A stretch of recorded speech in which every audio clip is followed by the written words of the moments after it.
Thank you very much. At the outset, I thank Professor Bhandari for this. I don't want to show some videos or just show what you did in last 200 cases, which has no meaning. We need to move to next level because, everybody knows robot is there, but what is the evidence to pick it up? So we'll analyze how to conduct an RCT in robotics, and then analyze a little bit about RCTs and what are its flaws and positive. Because one among the few people I have done 4 randomized control trial in robotics and published all of them, critically analyzed, reviewed, and a lot of people have written back to me what wrong could have been done, what thing has been done. And the journey I went through doing an RCT in India, it's very easy to do RCT in US and Europe, not so in India. Before it was the heaven of clinical trials, but since last 2 years, it is the worst place to do a clinical trial. And the journey I went through in doing these 4 RCTs, so I thought I'll just give a little bit of insight to what do you really mean by an RCT, both statistics, as well as a clinician and surgeon, and then add a perspective of robot to that particular area. We all know that, science is not so simple. You just have 2 pills. You do this robot, you're fine. You do open surgery, you're not fine. Is there anything in between what a mother can give? So does RCT serve the holy grail? So you mean to say you just do an RCT and now you say there is an RCT which says this is wrong, then you should just stop doing it? Everybody knows the recent RCT on a minimal invasive surgery on CS cervix, and those people who never touched became very happy. It made a lot of people who never ever did MIS happy because they never could do it, so they felt happy that now they have an evidence why not to do it. And those small population want to pull down the entire MIS. So is that a holy grail? So because it's very important to know that absence of evidence doesn't mean no evidence. That's very, very important to understand. So it's very important to understand and read RCTs in between the line. So what do you really mean by EBM, evidence-based medicine? It is a process by which systematically we review, appraise all the clinical research available to deliver an optimal clinical trial to a patient. Having said that, we all know nobody did an RCT in a parachute, jumping out of a plane or not. But remember, evidence-based medicine doesn't stop and begins at RCT. It is just one part of this particular whole area. It has got all these expertise, clinical, relevant scientific evidence, patient values, and you apply to that, curate to that, and apply to that particular patient. Now, if you see what are the steps, I always call this, 5 A's. First is you ask a question. Okay, if you ask a specific way, if I do a robotic partial nephrectomy, so is that clinical better? Does the conversion is less, or that kidney functions better, or re-exploration is it less? So you ask a question, then you acquire all the evidence done by your peers, which is not necessarily an RCT, but a clusters of case, their observation. Then you formulate an hypothesis, then you appraise the evidence, then you apply that evidence, and finally you assess its performance in real time. So there are 5 A's it must do. So how do we actually, all of us, get an evidence? So when we say that, if you book a textbook, it is 5-year-old. What is done today will come after 7 years. So now we know that gone are the days we actually open a textbook and say this is an evidence today. So you look at ACP journal, which is a combination of 120 clinical journals. You have a Cochrane review. You know that the RCTs, the moment are done, it needs to be tested, hypothesis in Cochrane reviews, PubMed we see, and you also see in US Task Force. So various ways we can actually accumulate. It's very important to understand the difference between level of evidence and grade of evidence. We have moved from a concept of saying, oh, there is an RCT, so it's a level 1 evidence. No, there may be an evidence, but it may not be high level grade. So it's very important to understand what is level 1 evidence and grade A is the proof of pudding. So this is very important to understand the difference between these two. So if you want to do a study in robotics or any clinical, what is that? How should you really design? There can be a lot of flaws. There is always a way. You can take a trial, infer the way you want it, in between the line. The same study can be viewed very beautifully. That is the beauty of statistics. And if you want to define a study with an endpoint already in mind, there can be a lot of biases. It can be potentially flawed. Essentially, we have an observation study. 99% of publications today are observation trial. Very few are intervention trial, and an RCT falls into a clinical trial, field trial, which is an intervention. Because we know that in observation you have descriptive analytic. Most of the papers we speak in conference today are all observation descriptive analytic, which actually doesn't have too much of value. Because you have done something and you find a positive common present, you find a negative, you just bury it. So that is not. So intervention, epidemiological study based on a clinical trial is something which is very important. Now, how do you actually intend to do this particular area? You can do a descriptive, analytical, or experimental. This is something extremely important. This is, it's like when I saw a color trial and all the trials that are done in laparoscopic rectal cancer, which proved open and laparoscopy same, we noted one thing. We say there is a magnification, but the sexual function, erectile dysfunction, and sphincter continence was worst in laparoscopy arm than an open arm, without having an impact on overall survival. I don't think not many people have observed, which is very surprising. If you see all the laparoscopic rectal trials, it fares equally oncological to open, and very good sphincter preservation, all the minimal invasive advantages, but it fares worstly in nerve functions. So when you see this hypothesis, I saw this hypothesis and it was surprising. You have magnification, why you don't have? So then we thought that if robotic is better in terms of being good in deep pelvis, then it should actually show. So this is how you make an hypothesis. Then you check it in cross-section studies, do in cohort studies, then you do this particular area. That actually gave birth to the RCT I did and published, not looking at DFS, OS alone, but how it can be different this particular area. And remember, when you do an RCT, it doesn't stop there. It should be critically analyzed by your people, because when you are done an RCT and published, you can put it the same way. Take the example of roller trial, which compared rectal cancer, robotic course, or laparoscopy. The conclusion was, oh, there is no difference. But when your peer analyzed and criticized both ways, that is when it has got a value, and then when pooled RCTs form a systematic review, that is the highest level of evidence, which is very important. Now, essentially, we know we have phase 1, 2, 3, and 4.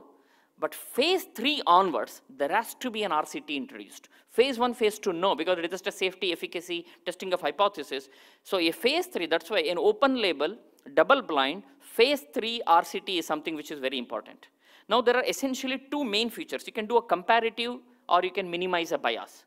You can have a study design which is inherent with lot of bias, which has got no much easy. So that starts from devising the two groups. The two groups should exactly be same except the question you ask. That is the only thing which should differ. You cannot add 10 surgeons of different skill to ask the same question.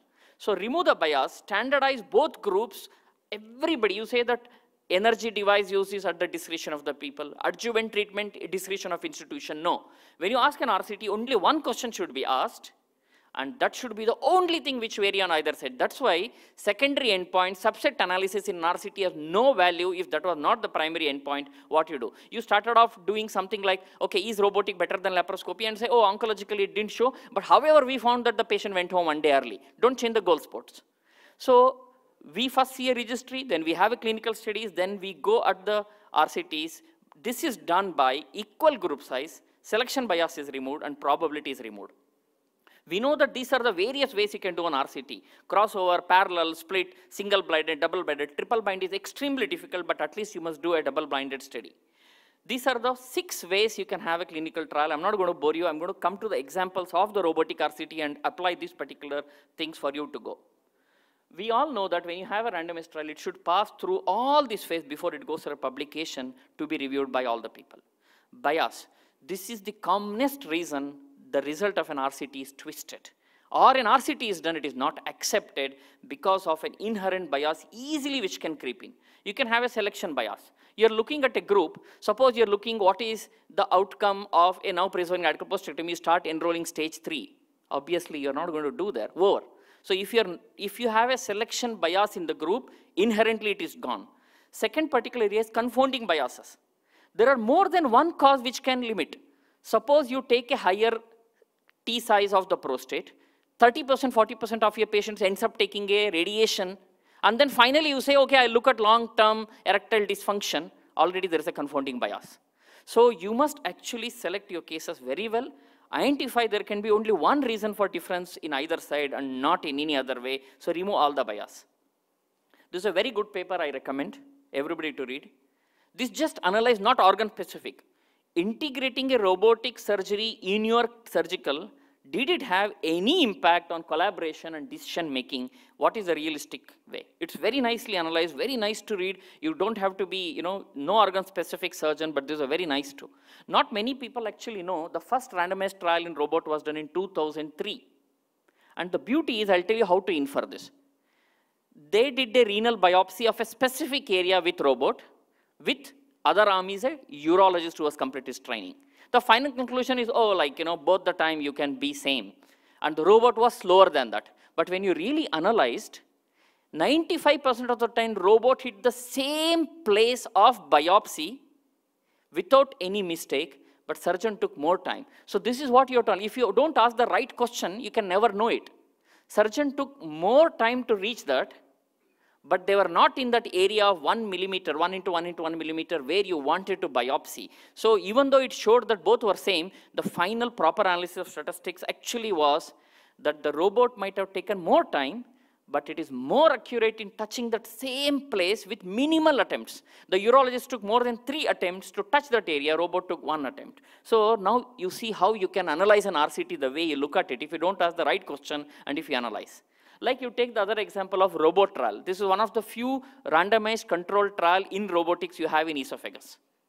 If you ask what is the question, I will say that what is a minimal invasive impact on open, you would end up with a flying color. So the robot is far superior in minimal invasive compared to open surgery. That was not the question that was asked here.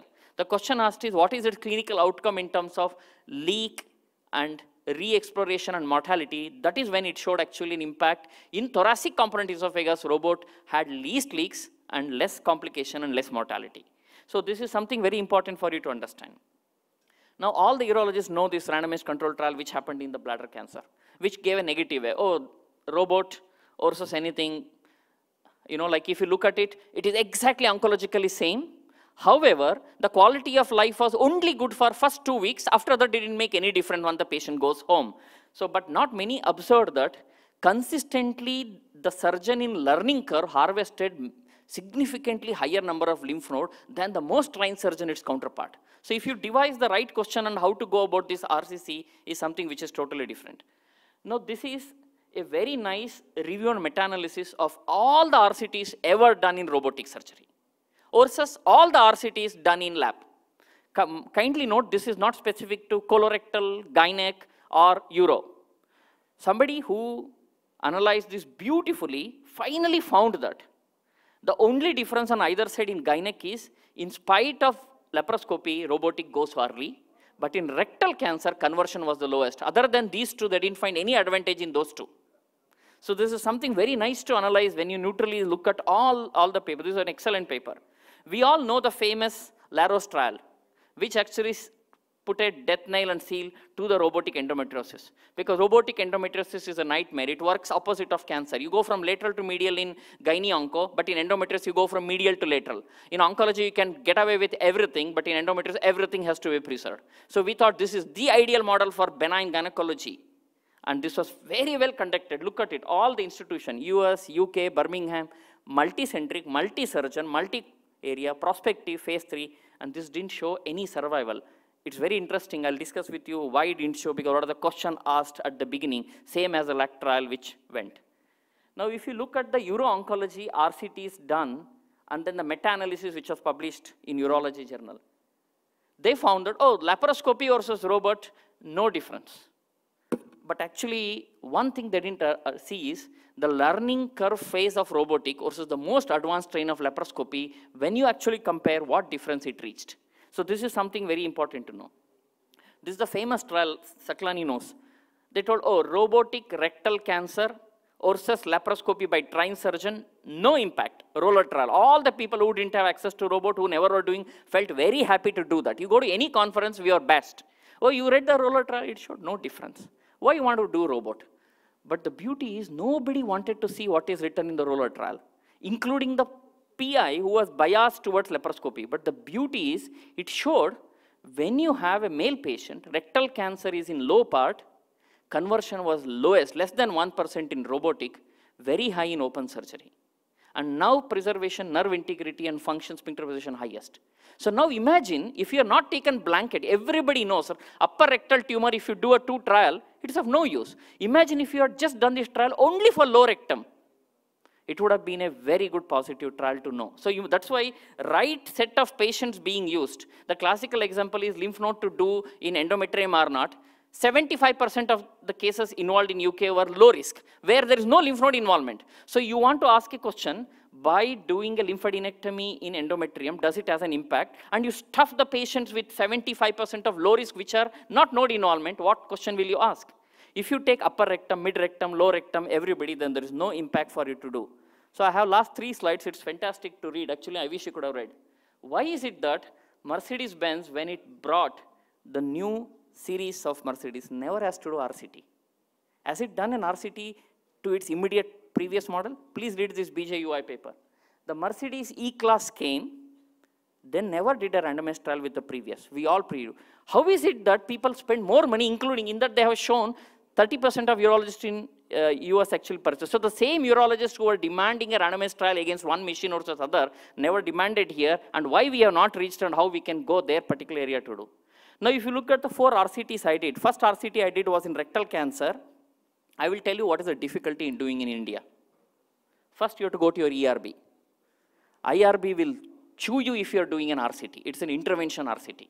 Second is you have to register your clinical trial in India CTRI. Those who have gone to CTRI will know how tough it is. You have to have that number till that time you can't register an RCT. This doesn't apply for non-RCTs. You can just do it at your institution, IRB will say yes and you do it. But if you do an RCT in India, you need to have these 2 numbers. It took 6 months for me to get that second number. Then they told that during the trial, if something happens, you have to take 1 crore, 1 crore insurance for the patient. Who is going to pay? Investigator trial. So it is so difficult for you to do and data to be monitored by third part. But anyhow, I completed this particular study and I published it way back in 2013. What it actually showed for me, my question what I asked was totally different. I never wanted to look. I knew that the local recurrence, margin, node would all be same. I just asked 2 questions. Immediately after first post-operative day, I remove the Foley's catheter, shift my patient to urology department, and they will do urodynamic and tell me what is the residual urine. EORTC, quality of life questionnaire to the partner, wife, to say how effective that man still is he before surgery and after surgery. And you'll be surprised to see 4% was the residual in robotic and 12, 18, and 20. And I put the values of the other randomized trial that answered this particular question. That's why it is quoted. Second question in endometrium RCT I did and published is, I didn't ask, oh, can I do the same quality of surgery? I just looked at one thing. Pelvic part, everybody does. When I go to a high parietic lymph node, how does this particular area does? And it was a positive trial. Now, 2 more trials which we have done, my fellow is here. The intuitive-based clinical port placement versus my modification. I did an RCT in rectum and endometrium. You'll be surprised to see you had 18% of the time external arm clash versus very less, and you had 14% internal arm clash versus. This is an RCT done on both sides, and based on which we decided that all this intuitive procedure card I'll change and we'll put it in the other way. The second particular trial we found was number of staplers that was rectum in RCT was very high. You can say 70% of the time you need more than 2 staplers, but our technique only 1 stapler. So the other issue is ICG based. I'll just summarize this particular RCT. We just completed an LIR. 2 oncosurgeons in the OT will decide where I'm going to transect the bowel. And now I'll give an ICG in the robot, I'll decide where I'll transect. You'll be surprised only 15% of the time we were accurate. It's an RCT we did. And 76% the line of transaction is distal, which means this 76% didn't require mobilization of splenifection, which is a very important step people who do colorectal. You know that it's such an important step. So only 7.6% you need to do. So it's a very good RCT which we did it. But however, there are very lot of limitations because, to do an RCT, you must have a prior phase 1, phase 2, prior knowledge of what you are looking at and a right sample size. If you want to show a 5% difference of outcome on either side, you need to have 235 patients on each arm, which is very tough for you to look at it. So numbers, prior information, sample size is required. So in conclusion, medicine is a dynamic discipline.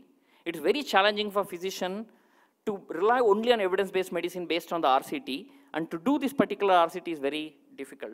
I'll leave you with this thought of process. There is not a single RCT which is done, which showed that RCT-based therapy has a different outcome for the patient than. There is no RCT ever done, whether we should use an RCT or not. This is my beautiful daughter who looks like a Rapunzel. Thank you.